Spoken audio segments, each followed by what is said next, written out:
All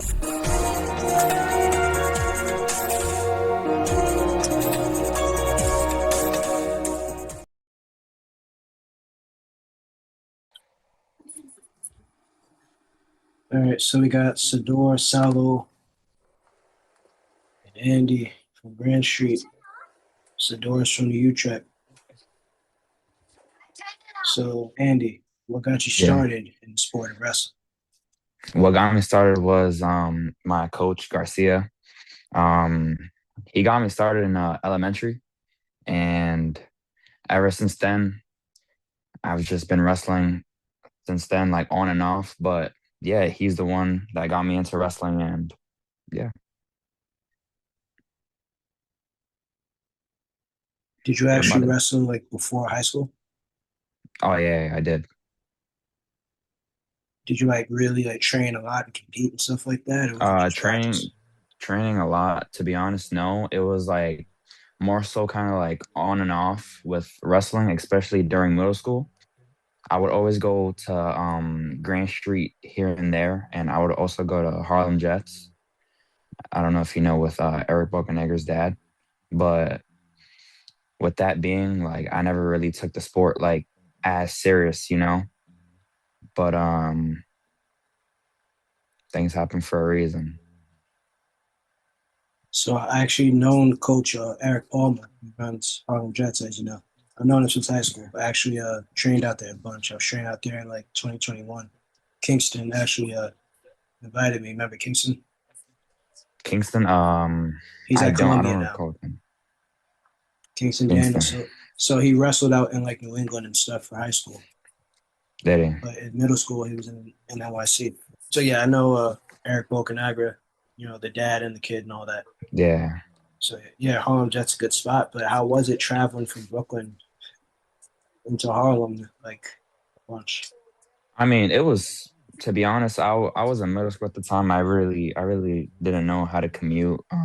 My dad always just drove me there, and or sometimes Eric's dad would pick me up from school, because me and Eric went to the same middle school, and he would always just pick us up and go to practice from then on, and then he would drop me back off home. That's cool. And then what made you eventually? Well, you had to connect with Grand Street. So Yeah. was there anything like? Were you looking forward to going to Grand Street at first and stuff? Say that again. Were you like looking forward to going to Grand Street, like looking forward to like being immersed with the program and everything? Yeah, since middle school, I've known that I was gonna go to Grand Street. To be honest, that was always the school. And were you happy with like your time there and stuff? Like how was like the coaching room? Was it still the same? Everything was pretty much the same. Perez, I don't know if you know who Perez is, Stephen Perez, but he was there for my freshman year, and his coaching style was really really great. I can also compare it, like, the same to Garcia's, the new head coach. But yeah. Yeah, I know Perez and Vic when I was in high school. Odine Gray, Demetrius Henry. I came up with those guys. Yeah, Jaden Cardenas. It's the OGs, yeah. Yeah, so it's good to know Grand Street's still in good hands. Yeah, super. Now, Sardor, what got you started wrestling? Um, when I was eight, my dad wanted me to try wrestling because I did a bunch like other sports when I was young. I didn't like it, so when he put me in wrestling, I just fell in love with it. Now, what did he like put you into in wrestling? What club was Willpower. it? Now, what is it with willpower? It's like a lot of people like willpower. What's it? What makes it really good? Like the coach, like how he teaches, like I don't know how to say it, but like it's just like good. There's like good environment, like good kids. Do you know of anyone that trains at other clubs in Brooklyn, like Elite or anywhere else like that? You know, just willpower. So, what team are you on in high school? Huh? Say that again. What high school team are you on? Oh, knee trick. So what's it like in Utrecht? Because I've met some guys like during my time in high school from there and all that, wrestled against them, but I never really got a sense of like the culture, right? It's really good. The coaches are good. The environment, and yeah. So what really made you like fall in love with the sport, and what made you want to go to New York? I never took wrestling serious, but freshman year, like that's when I started taking serious. And knee trick, I just got picked there, so I was like, whatever, I'll go there. Oh, it was like the zone school type. No, but I just got picked. Get picked. How do you get picked? Just I applied for like three schools: Madison, Nature, and Goldstein, and then I got picked for Nature. Oh, okay. Okay, so the system's still the same. Yeah, good to know. So you land into Utrecht, and then did you notice a shift in like how things are? Same thing with Andy. Like, what makes you guys like start to really take it seriously in high school? Um, like you can get like a lot of opportunity from wrestling. Like you can get into good colleges. So like I really thought about that, and that's when I started taking it serious. How about you, Andy? Same thing. Yeah, pretty much. I just took it very serious my freshman year, and I noticed that wrestling could just take me a long way, especially into what I want to do in the future. And yeah, Now, how did you guys find out about Beat the Streets? I found out about Beat the Streets since I was in, I would say like sixth grade. I've always knew, I always knew about them, even when they were training at Roosevelt Island, and even when Penn was there, and yeah, that's when I found out about them. I never really knew about it. I knew about it, but uh, like I like I just knew about. I never knew about it, but like my friend took me once, so that's when I started like going. No, when you started going, Sardor, was Bo Bartlett there yet? Huh? Was Bo Bartlett there when you started going? Oh no, I came like way before then, like start of sophomore year, like September. Okay. So did you guys notice an immediate transition once we got Bo Bartlett at NYC? I mean, to be honest, like I haven't really like been to like Beat the Streets like as often. I don't really go to Beat the Streets. I usually practice with Emerson a lot, or I usually just go to Patrice a lot of the times just to practice. And yeah, Yeah, same thing. Like I go to Patrides. I I go once in a while, like not that often. So now talk about Emerson's club, Andy, because yeah, it's really cool that he has that and he's paying for everything himself, I'm pretty sure. yeah, And it's free for everyone, you know? So it's good because look, honestly, I know how good of a wrestling club Willpower is, even though I never trained there. I know how great Elite Wrestling Academy is. I trained there a bunch. But to be honest with you, not everyone can afford that, especially the high school kids. If they're not making their own money, most likely their parents in NYC probably not really going to be able to afford that. So it's good that Eat the Streets is there as an option, and then Emerson's Club as well. yeah.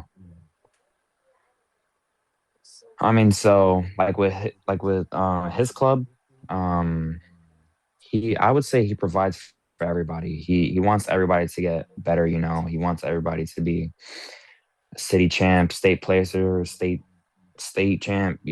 He wants to push everybody to like their absolute limit. Like he's here for like everybody. Whoever wants to train and come, like he's gonna get you right. It's good. It's good. So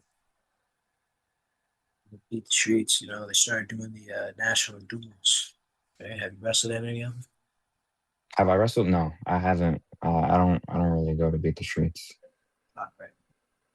But you heard about it, so how do you Yeah. think that helps NYC? What the duels?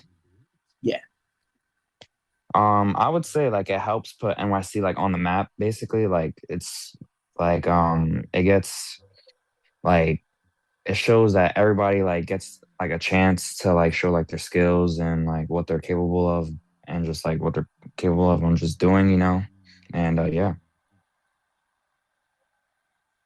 now since you both train at other places besides your normal high school practices, how has that helped you guys throughout the course of this past season?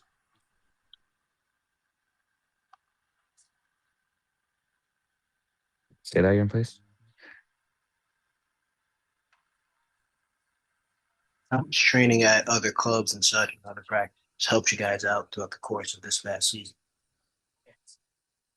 Um, to be honest, I like during the season I didn't train nowhere else but Grand Street because with Grand Street we have practice five times throughout the week and we go Monday through Friday. And sometimes if I needed to get a little bit of weight off, I would go to BTS. But like for that part, during the season, I wouldn't really go to any other club.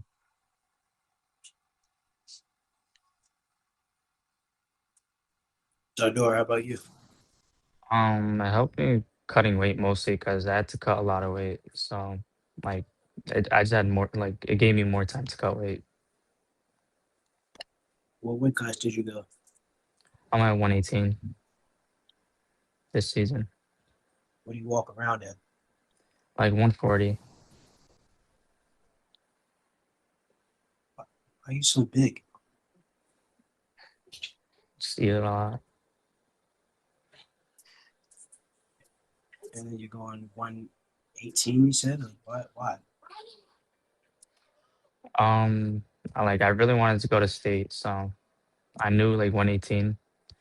I thought I could win, but like I regret that I should have cut that like cut that much weight.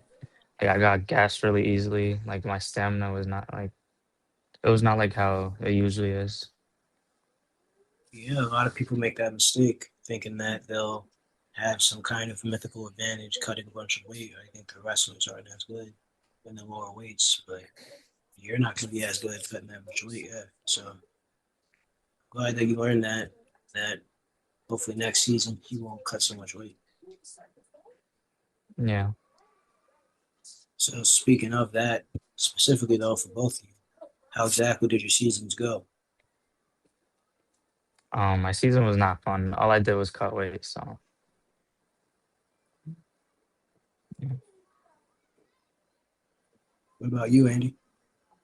I would say my season was pretty rough at the start because I thought I was gonna be out for the season because I had really bad shoulder problems and I got that in the off season wrestling all the time at these Long Island tournaments, and I had like really bad like shoulder problems. And during one of the dual meets that we had, um, let's say I just like injured it like more. I got hurt more, and yeah, I thought I was gonna be out for the season, but I got healthy. I got healthy again, and I came back, and my season was pretty good from then on. I came back. I won the first tournament. I came back to, and boroughs, I placed third. Cities, I placed fourth. Mayor's Cup, I placed sixth. It's not bad, but it could have been better. But yeah, it's not a bad season. Not too bad at all. Not too bad at all. How did you guys feel seeing Brennan Sprague and Tristan Levin and the kid from RKA? They all placed at states, and obviously Brennan won state title. How'd you guys feel seeing that? Like, did that empower you guys? Like, make you guys proud to be from NYC? You gonna go? Yeah, I felt like motivated because like I see like other kids from New York City like placing at state, so that really motivated me like to work harder.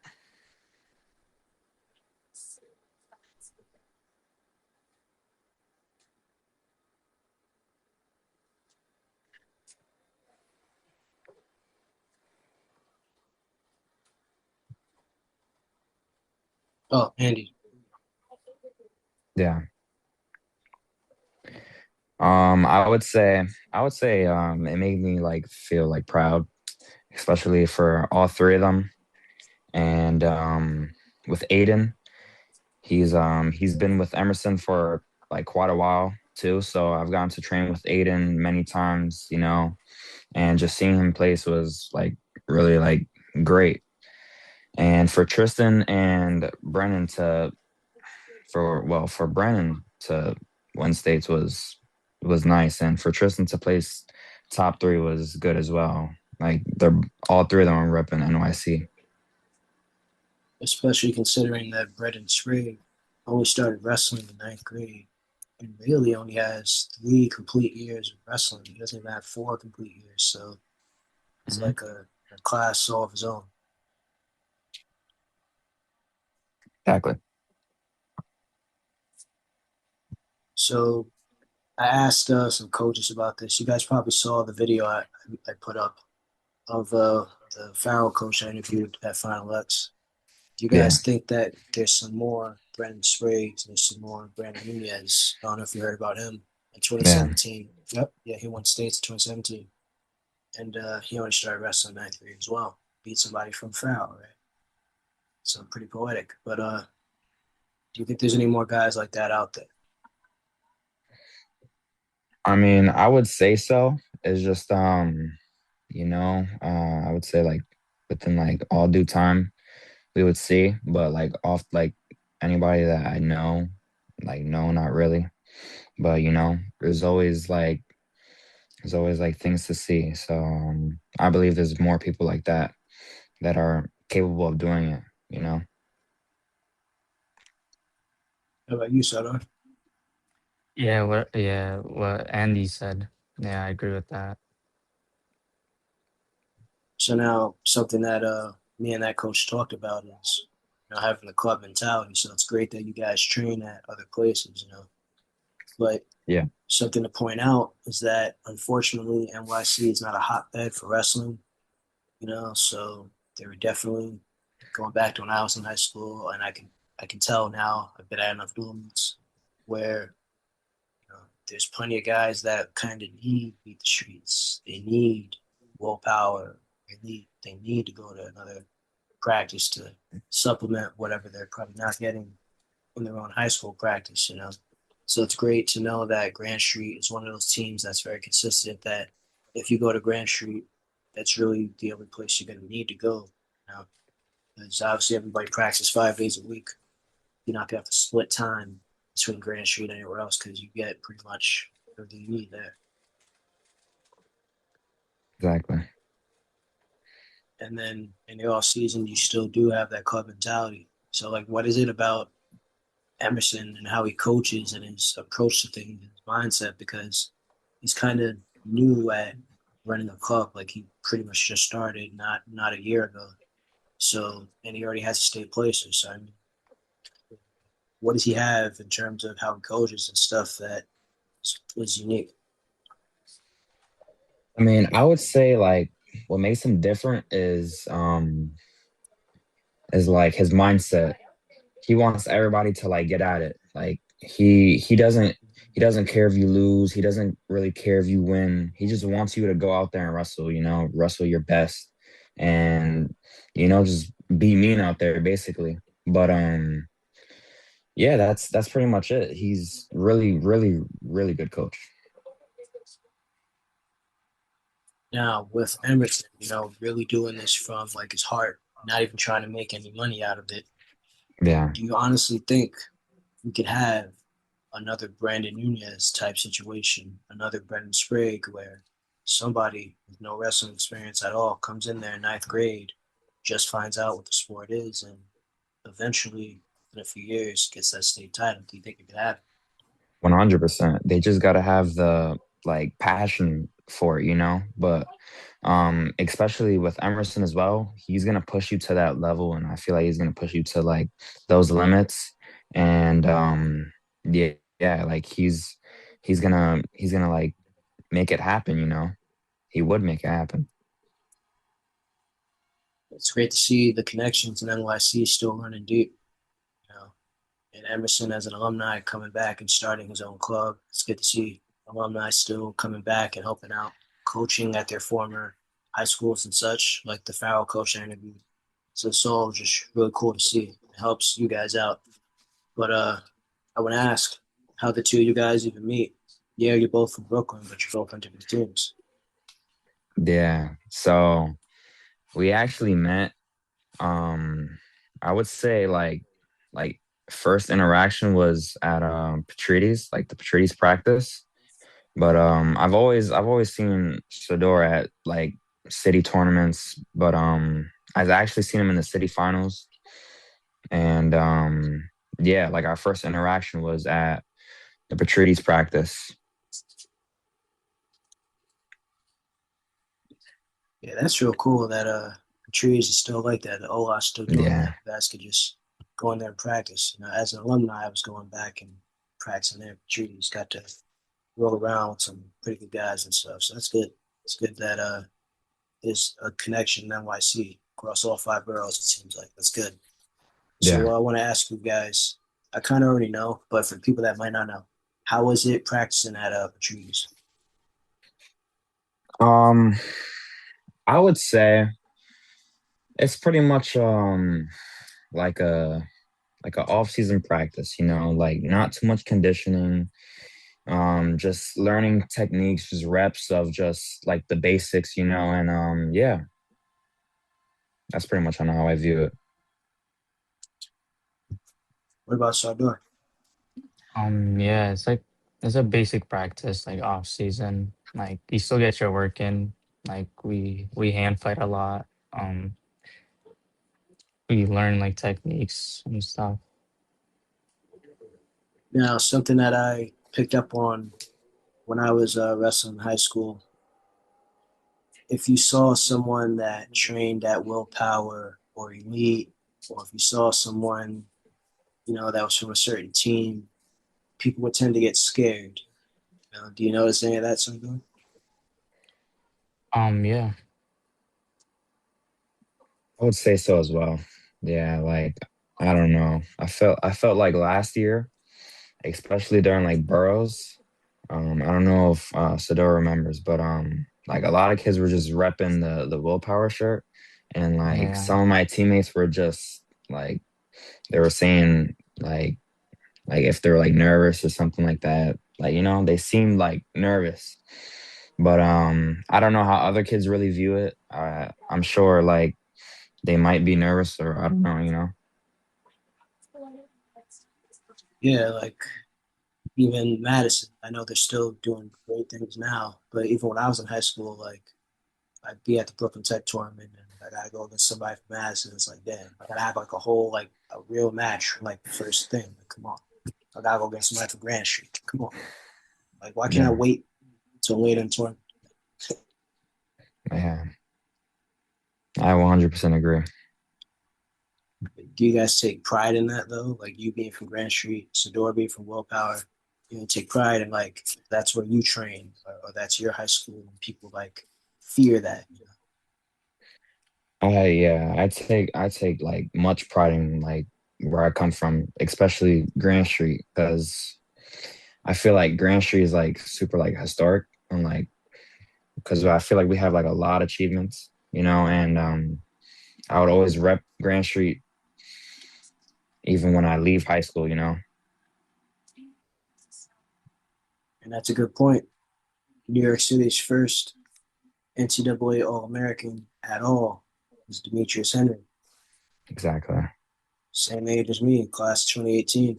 He took third. He doesn't have a state title. He took third at states, and then he freaking is an NCAA All American. Yeah. That's a big deal, very big deal. We've had JUCO All Americans, but he's the first NCAA All American, so he's always going to have that feather in his cap. Yeah. And what is it about Grand Street though? Like Grand Street, man. You know what? What is it about Brooklyn? Because I was at the Ivy League tournament at Columbia, and I was talking with Fabio Preca. We're the same age. We know each other since high school, and obviously he went to RK. I went to MLK, just in case anybody was wondering. So I wrestled in Manhattan, and Mhm. from then to now, like the past 10, 15 years, it's always been Brooklyn, Brooklyn, Brooklyn. Sometimes Staten Island, as we saw with Tristan Levin, but usually it's just Brooklyn, Brooklyn, Brooklyn. What is it about Brooklyn? I would say like with Brooklyn, I personally I think it's the hardest borough within like all the other boroughs. I think Brooklyn is the hardest because like we have teams like Madison, New Utrecht, who else? Murrow, Grand Street. And yeah, we have all those teams and I feel like we're just like I don't know, I just feel like we're just the best, best borough. But mind you, like there's still very other good teams out there, like Patrides, Townville, you know. And but yeah, that's how I view it. How about Sador? How do you?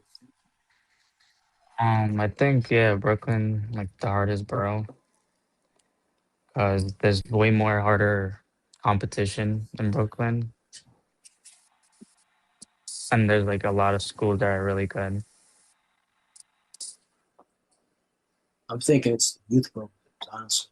Because if you look at the Bronx Eagle Academy, they have their own middle school program, so they have their own feeder system. And then sometimes you'll get guys, uh, some young guys, they'll go to Truman after, they'll go to RKA after, and then you have some of Staten Island teams.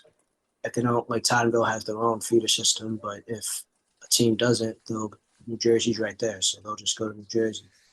And then Yeah. obviously Brooklyn, you got a bunch of feeder systems, Elite, Willpower, and such. And then Queens and Manhattan don't have their own feeder systems, but then that's where Beat the Streets will come in. So, how important do you think it is for teams to have feeder systems, whether it be through a club like Willpower and Elite, or to actually have their own program like Eagle?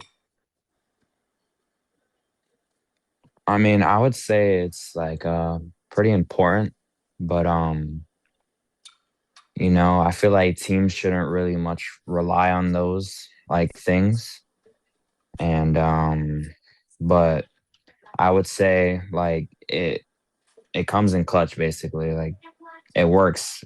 It works 100%. You can't really much deny it. You can't really much like say anything about it because like kids coming from Willpower like to either, Madison or Murrow, wherever they go, there's always good kids over there.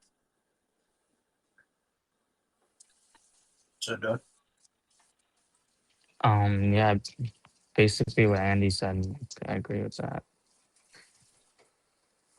speaking of the boroughs, so something that one of the coaches told me back in high school. He wasn't just talking; he was talking to a bunch of people. But he made a joke. He said that I guess he was talking about a lot of the Brooklyn wrestlers because there was a lot of Uzbeks and every country was Stan at the end, basically, right? So like Morrow has a lot of them, Madison, Utrecht, right, and all that.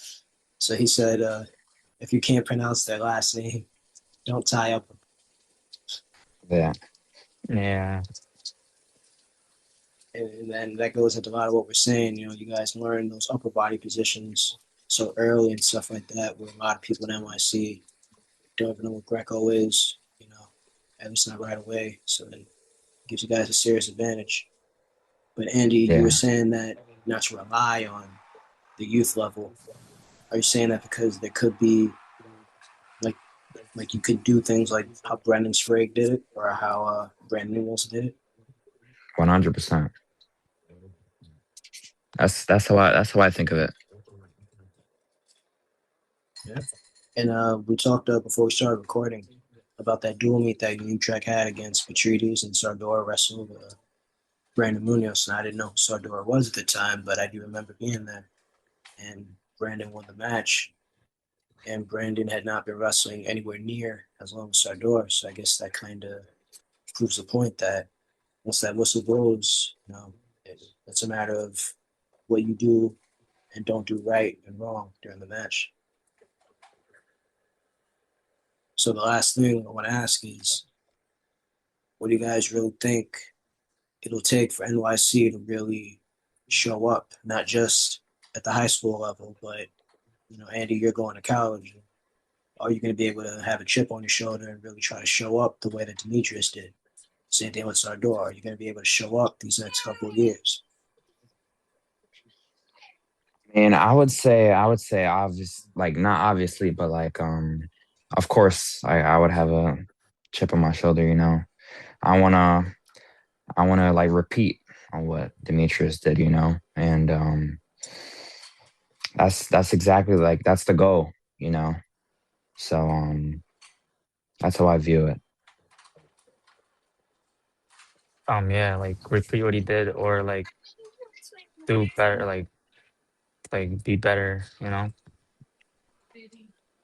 Yeah, I think it can happen. Like, I was doing some research, and Aljamain Sterling, he was born in Brooklyn, but he's from Long Island, basically. He's born in Brooklyn. And he has a connection with Grand Street a little bit because he went to Cortland. And he didn't make it to States at all. And he was a two-time Division III All-American. And then from that, we know what he did in the UFC. Now, I know fighting is different, but still, you know. And then in Sador's case, Tristan Levin had also been wrestling for a very long time, training in Jersey and all that. And he didn't really start to reach his peak until his junior year, a long time after. So you guys definitely have what it takes. 100%. Yeah, so good stuff. And based on how serious you guys are, it seems like you're really trying to really do big things and show everybody that, New York City, you have some staying power. You got some guys. You guys might be some of the next guys to something big. So make it happen. Got it. 100%. All right. So thanks for coming on, guys. And Andy, good luck in college. And Sardor, Thank you. watching. So these next couple of Mhm. seasons, good luck. Yeah, thank you. Yeah.